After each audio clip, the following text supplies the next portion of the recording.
தமிழ் மக்களின் தனித்துவமான அடையாளத்தை உறுதிப்படுத்தும் வகையில் அமைவது ராபர்ட் கார்டுவெல்லின் திராவிட மொழிகளின் ஒப்பிலக்கணம். திருவாசகம் மற்றும் திருக்குறள் போன்ற அரிய தமிழ் நூல்களை ஆங்கிலத்தில் மொழிபெயர்த்து அவற்றின் பெருமையை உலகறிய செய்தவர் ஜியு போப்.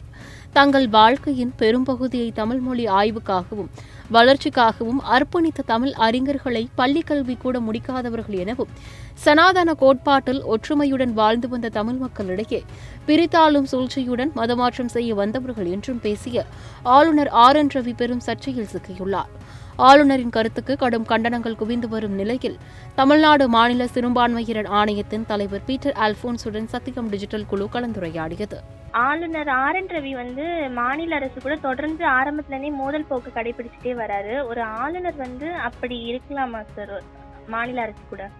அதாவது ஒரு ஆளுநர் பதவி என்பது ஒரு மாநில அரசுக்கு ஆதரவாக இருந்து அவர்களுக்கு தேவைப்படுகின்ற ஆலோசனைகளை வழங்கி இந்த மாநில அரசுக்கு ஒன்றிய அரசால் என்னென்ன நன்மைகள் செய்யக்கூடுமோ அதை போன்ற செய்திகளை ஒன்றிய அரசுக்கு எடுத்துரைத்து மாநிலத்தை மேம்படுத்துகின்ற பணிக்கும் மாநிலத்தை பெரும்பான்மையோடு ஆளுகின்ற அரசுக்கு ஒத்துழைப்பு தருகின்ற ஒரு பணியையும் செய்வதற்காக உருவாக்கப்பட்ட ஒரு பதவிதான் இந்த ஆளுநர் பதவி.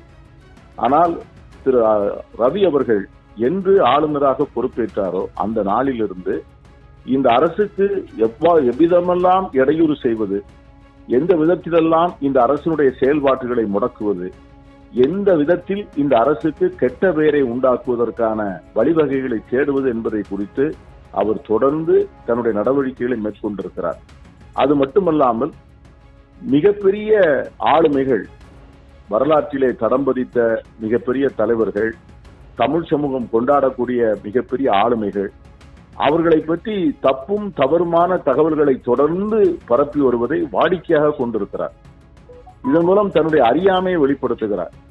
தமிழகத்தினுடைய ஆன்மீகத்தை செழுமையாக்கிய வடலூர் ராமலிங்க அடிகளாரை போன்றவர்கள், இங்கே நம்முடைய ஐயா வைகுண்டரை போன்றவர்களை பற்றியெல்லாம் அவர் சொல்லுகின்ற கருத்துக்கள் ஒரு நாளும் யாரும் ஏற்கக்கூடிய கருத்துக்கள் அல்ல. அதே போல இந்த தமிழ் சமூகத்திற்கு தொண்டாற்றுவதற்காகவே தங்கள் வாழ்க்கை முழுவதையும் அமைத்துக் கொண்ட ஜியு போப்பை போன்றவர்கள், கால்டுவெல் போன்றவர்களையும் அவர் கொச்சைப்படுத்துவதும் அவர்களை தரம் தாழ்ந்து பேசுவதும், ஒரு ஆளுநர் பதவியில் இருக்கக்கூடியவர் இப்படியெல்லாம் செய்யலாமா என்பதை சாதாரண மக்கள் கூட முகம் சூடிக்கக்கூடிய வகையிலே அவர் செயல்படுகிறார். தமிழ்நாட்டிலே இருக்கிற 7 கோடி மக்களில் 1 விழுக்காடு மக்கள் கூட இந்த ஆளுநர் பேசுவதை சரியென்று ஏற்றுக்கொள்ளவில்லை.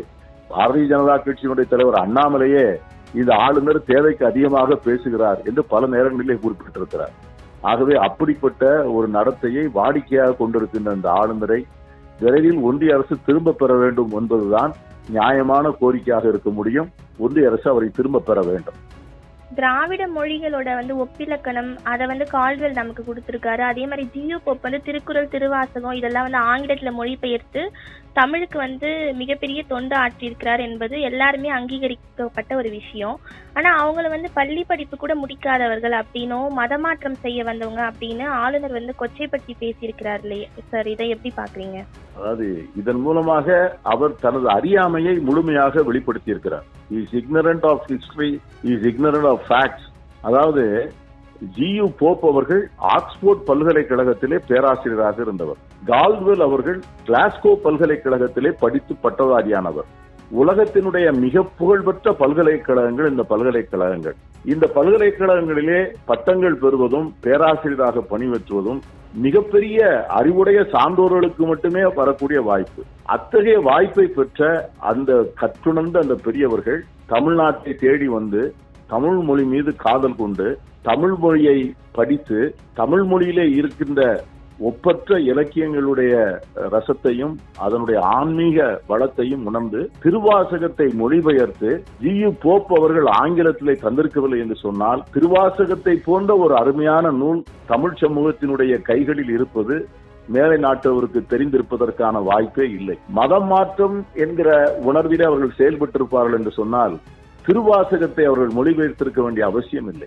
அதை போல திருக்குறளை அவர்கள் மொழிபெயர்த்து திருக்குறளினுடைய உண்மை தத்துவத்தை மேலை நாடுகளுக்கு அறிமுகம் செய்து பல மேலை நாட்டு அறிஞர்கள் திருக்குறளின் மீதும் திருவாசகத்தின் மீதும் காதல் கொண்டு அதை மேலும் படித்து அதை ஆராய்ச்சி பொருளாக்கி பல்வேறு ஆராய்ச்சிகளை தொடர்வதற்கு போப் அவர்களுடைய நூல்தான் மூலமாக இருந்தது என்பது உண்மை. அந்த காலத்தில் சைவ திருமடங்கள் இருந்தன.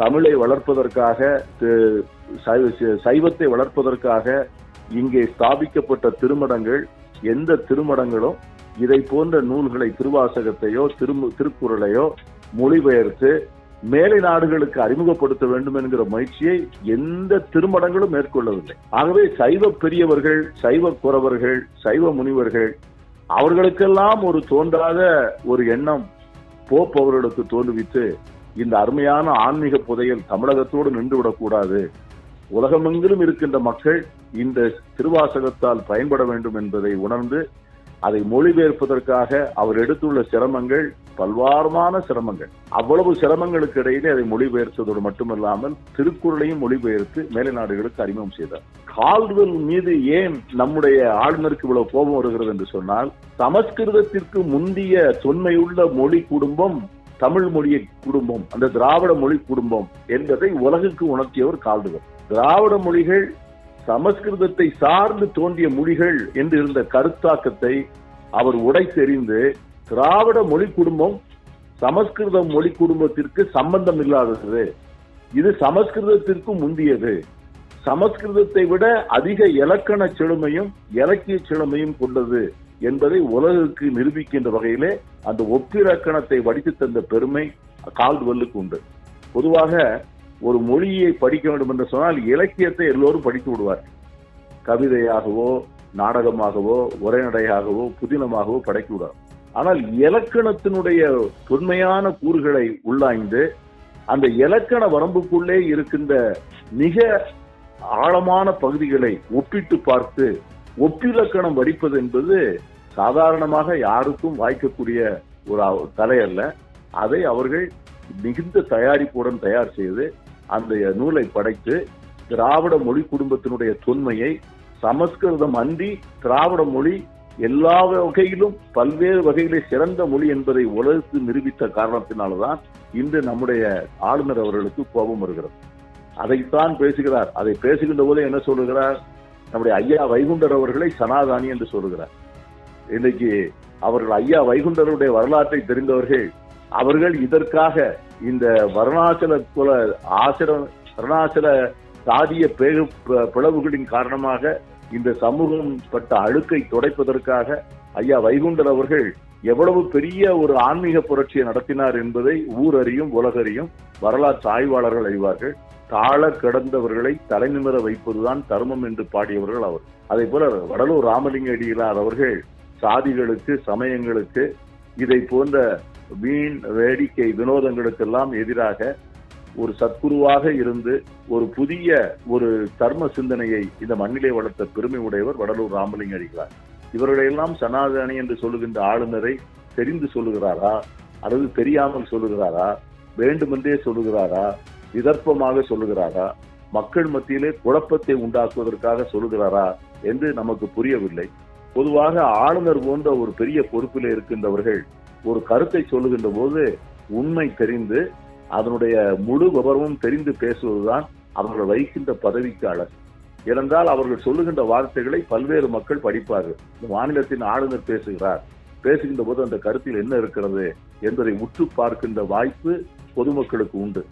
ஆகவே அப்படிப்பட்ட பதவியிலே இருக்கின்றவர் ஏதோ தனக்கு தோன்றியதையெல்லாம் பேசுவதும், தன்னுடைய அரசியல் நம்பிக்கைகளுக்கு தகுந்தாற்போல வரலாற்றை வளைக்க நினைப்பதும், சம்பவங்களை வளைக்க நினைப்பதும், இல்லாதவற்றை இருப்பதாக சொல்லுவதும் மிகப்பெரிய அநியாயம், அக்கிரமம்.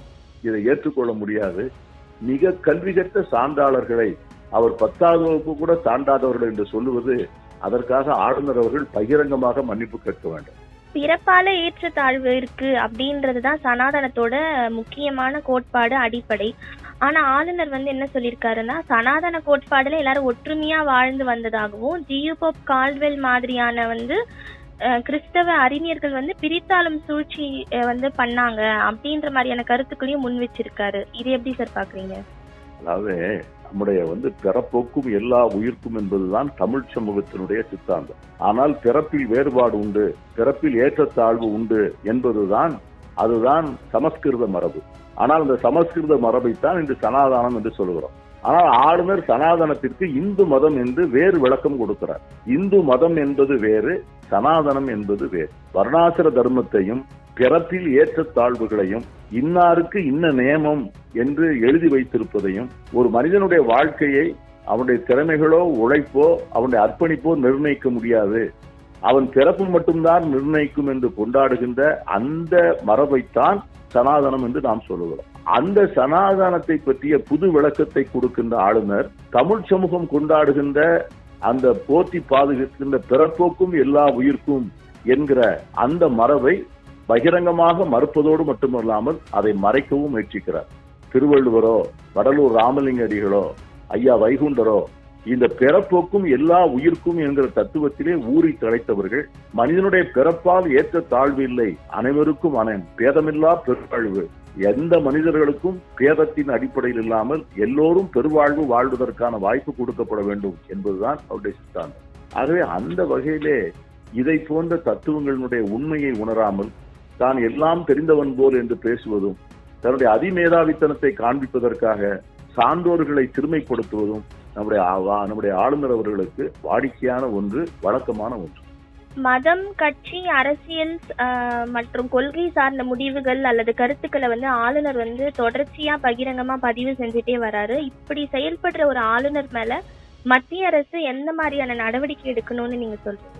இல்ல, நேற்று உச்சநீதிமன்றத்துல நம்முடைய உதயநிதி அவர்களை பற்றிய வழக்கு வருகின்ற போது அந்த உச்சநீதிமன்றத்தினுடைய நீதியரசர்கள் கேட்டார்கள், தாங்கள் வகிக்கின்ற பதவி பொறுப்பு அதில் இருந்து கொண்டு இப்படி பேசலாமா என்கிற ஒரு கேள்வியை கேட்டார். அதற்கு நம்முடைய மாண்புமிகு அமைச்சர்களுடைய தரப்பிலிருந்து அந்த நான் பேசிய கருத்தினை முழுமையாக உணர்ந்துதான் பேசுகிறேன் என்று அவர் பதில் அளித்தார். அதே கேள்வியை இந்த உச்சநீதிமன்றம் இந்த ஆளுநரை பார்த்து கேட்க வேண்டும் அல்லவா? நீங்கள் இருக்கின்ற பொறுப்பு தகுதி உணர்ந்துதான் பேசுகிறீர்களா? நீங்கள் வகிக்கின்ற பதவிக்கு பெருமை சேர்க்கின்ற வகையிலே நீங்கள் நடவடிக்கையில் ஈடுபடுகின்றீர்களா? ஒரு ஆளுநருடைய நாற்காலியிலே அமர்ந்து கொண்டு அரசியல் சாசன சட்டத்தினுடைய அவ்வளவு பெருமைகளையும் அனுபவித்துக் கொண்டு அது தருகின்ற விசேஷ பாதுகாப்பை தனக்கு சாதகமாக வைத்துக் கொண்டு அந்த பாதுகாப்பு தனக்கு இருக்கின்ற காரணத்தினால் தன் மீது யாரும் வழக்கு தொடர முடியாது என்கிற அந்த இருமாப்புடன் தான் தோன்றவற்றையெல்லாம் பேசுகிற இந்த ஆளுநர் இந்த பதவியில இருப்பது சரியா என்று பார்க்க வேண்டும். நம்முடைய அரசியல் சாசன சட்டம் தன்னுடைய அரசியல் சாசன சட்ட கடமைகளை செய்வதற்காக மிகப்பெரிய ஜனநாயக நிறுவனங்களை உருவாக்கி தந்திருக்கிறது. அப்படிப்பட்ட நிறுவனங்களில் ஒன்றுதான் ஆளுநர் என்கிற அந்த நிறுவனம். அந்த ஆளுநர் என்கிற நிறுவனத்திற்குரிய மாண்பை, மதிப்பை, மரியாதையை, அதனுடைய தகுதியை காலில் போட்டு மிதித்து அதை கொச்சைப்படுத்துகின்றதை வாடிக்கையாக செய்து கொண்டிருக்கிறார் நம்முடைய ஆளுநர். அவர் இந்த பதவியில இருப்பதற்கு அவருக்கு எந்தவிதமான தார்மீக உரிமையும் இல்லை, அதற்கான தகுதிகளை இழந்தவராக இருக்கிறார். அவருக்கு சில தத்துவங்களை பற்றி பேச வேண்டும், சில அரசியல் கொள்கைகளை முன்னெடுக்க வேண்டும், சில அரசியல் லட்சியங்களை நோக்கி நகர வேண்டும் என்கிற எண்ணம் அவருக்கு இருக்கும் என்று சொன்னார். அவர் தனது பதவியை ராஜினாமா செய்துவிட்டு தான் விரும்புகிற அரசியல் கட்சியிலே சேர்ந்து அதற்காக முழு நேரமாக அவர் உழைப்பதை யாரும் கேள்வி கேட்க மாட்டார்கள். ஆனால் அரசியல் சாசன சட்ட பதவி என்கிற அந்த உடைக்குள் உட்கார்ந்து கொண்டு அந்த ஆயுதத்தை கையிலே வைத்துக் கொண்டு அந்த எதை செய்யக்கூடாதோ அதையெல்லாம் தொடர்ந்து செய்து கொண்டிருக்கின்ற ஆளுநர் நிச்சயமாக அரசியல் சாசன சட்டத்திற்கே ஏற்பட்டிருக்கிற ஒரு அவமானம், ஒரு அவமதிப்பு. அவர் தொடர்ந்து இந்த பதவியில இருப்பது நல்லதல்ல. அவரை குடியரசுத் தலைவர் அவர்கள் ஆளுநரை திரும்ப பெற வேண்டும் என்று கேட்டுக்கொள்கிறேன். உங்க நேரத்தை ஒதுக்கி பல பயனுள்ள தகவல்களை கொடுத்ததுக்கு ரொம்ப நன்றி சார். விறுவிறுப்பான அரசியல் பார்வைகள் மற்றும் பல விஷயங்களை தெரிஞ்சுக்க சத்தியம் டிஜிட்டலோட எப்பவுமே இணைஞ்சிருங்க.